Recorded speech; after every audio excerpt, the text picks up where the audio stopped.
Given what we saw at the border this week, have you failed in that promise?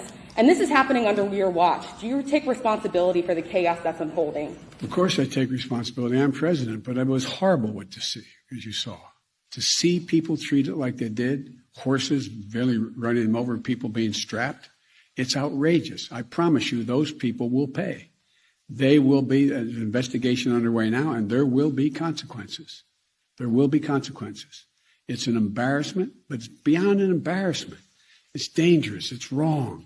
It sends the wrong message around the world. It sends the wrong message at home. The gentleman is recognized for 3 minutes. Thank you very much, Mr. Speaker, and thank you, Mr. Chairman, for your leadership on this very, very important piece of legislation. The Infrastructure Investment and Jobs Act will make critical investments, not just in roads and bridges.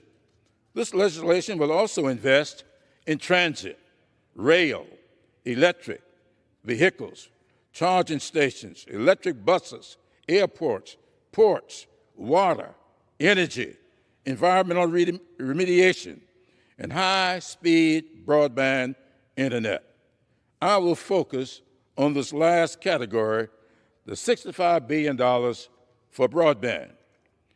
Millions of Americans are not connected to the internet. In my home state of South Carolina, nearly 1 in 10 households lack access to an internet connection, and even more cannot afford service. As a result, they cannot work remotely, cannot learn remotely, and cannot access telehealth.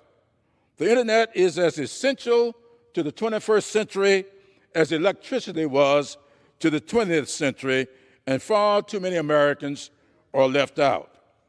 That is why I work closely with the House Rural Broadband Task Force, Chairman Pallone, and members of the Energy and Commerce Committee to craft comprehensive legislation to make high-speed broadband accessible and affordable for all. Our bill passed the House last Congress as part of the Moving Forward Act. While the legislation we are considering today doesn't include that bill in its entirety, and more action will be required, it does incorporate many of our bill's essential principles. It gives preference to future-focused infrastructure, prioritizes persistent poverty counties, and includes oversight and accountability mechanisms. The Infrastructure Investment Act also invests in affordability and adoption. It requires an affordable option to be offered on newly funded networks, extends the monthly discount on internet bills, and funds digital equity and inclusion projects. Throughout our nation's history, communities in most need of federal funds have all too often been the last in line.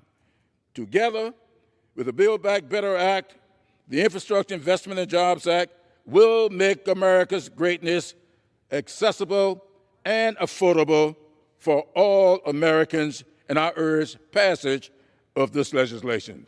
And I yield back.